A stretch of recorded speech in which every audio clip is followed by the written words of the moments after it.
Pregada gutena da sera, dimma che serve si fra noi ci sto bene. Quanta battaglia facciamo e poi torniamo a stare insieme. E un'ossessione che sta gelosia, che sta pigliando una malattia. O vuoi capire che sia mia, facciamo pace e leviamo la miezza e l'orgoglio. Perché se da me solamente a te voglio, ma quanto ci vuole capire che con te solamente mi spoglio.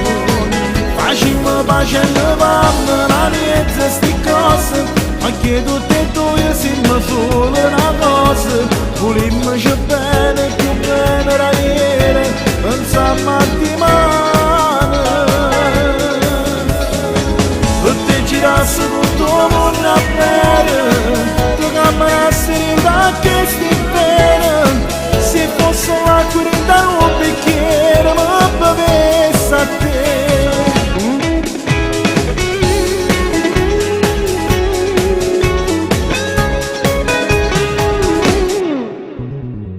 A che ci serve a tutte e due a sta lontana, se ce la sanno non ci stanno rimane. Pure carezze più dolci a te diventano amare. Metti da parte la tua gelosia e non viaggiare in da fantasia. Tanto stai che sia mia, facciamo pace e leviamo la miezza e l'orgoglio. Perché se da me solamente a te voglio, ma quanto ci vuole capire che con te solamente mi spoglio. Facciamo pace e leviamo la miezza sti cose, perché tutte e due siamo solo una cosa.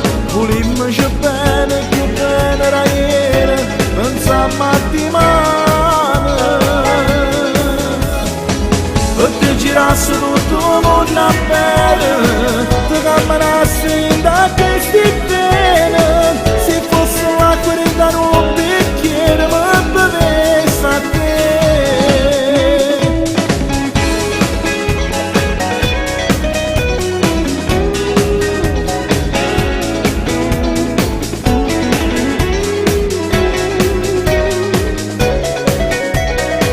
Facciamo pace e leviamo la miezza sti cose, perché tutte e due siamo solo una cosa. Volimmoci bene, più bene da ieri, pensiamo a dimani.